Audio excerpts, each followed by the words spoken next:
How difficult is this legislation going to be implemented? It is difficult, but many people, including government, will have been preparing for it for years. When you're building regulations, have been signalling to you that you should make adaptations at that stage. We've already had lots of anti-discrimination legislation in place to do with sex equality, to do with race. We've got arrangements that help.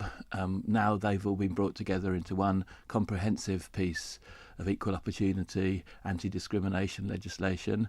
And what we've done is we've taken a project approach. So we've announced 2 years in advance when things are coming into force. And that's giving us and everybody else outside the public service time to prepare. And I really hope it works well, and I'm confident that it will.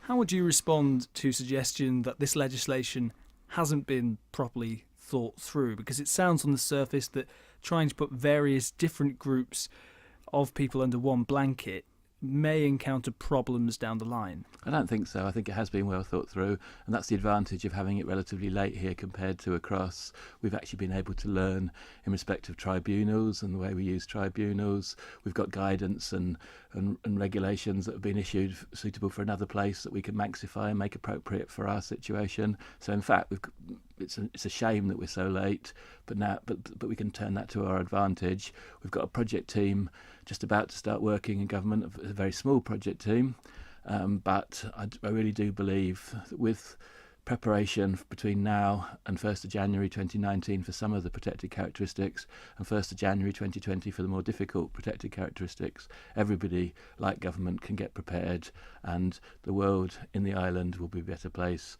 for people with those protected characteristics, more opportunities for them, because there'll be more equality about the way that we create opportunity.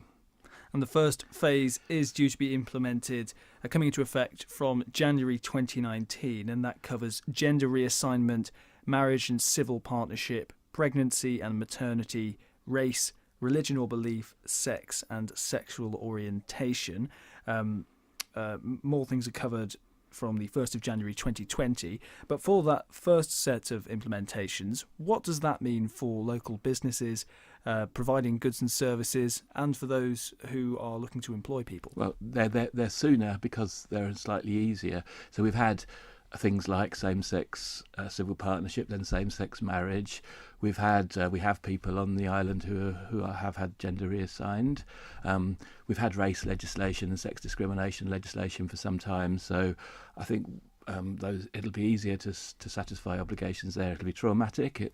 Things will have to change, but I'm really hoping that with some of the law changes and procedure changes that we've made in government, will be helping people. And what people can be absolutely sure about is part of the role of the new advisor that we've about to appoint is that they'll be running training and providing information for different types of people who need to get ready. The really difficult ones are the work for equal value, which is all about the gender pay gap and equalising opportunity between the genders. It's also pretty difficult, and has been pretty difficult, for disability and making all the reasonable preparations to look after protected characteristic of disability. But we've had 5 years to build on that, because we've had the Disability Discrimination Act in place in phases, and the Equality Act procedure is integrated to the Disability Discrimination Act.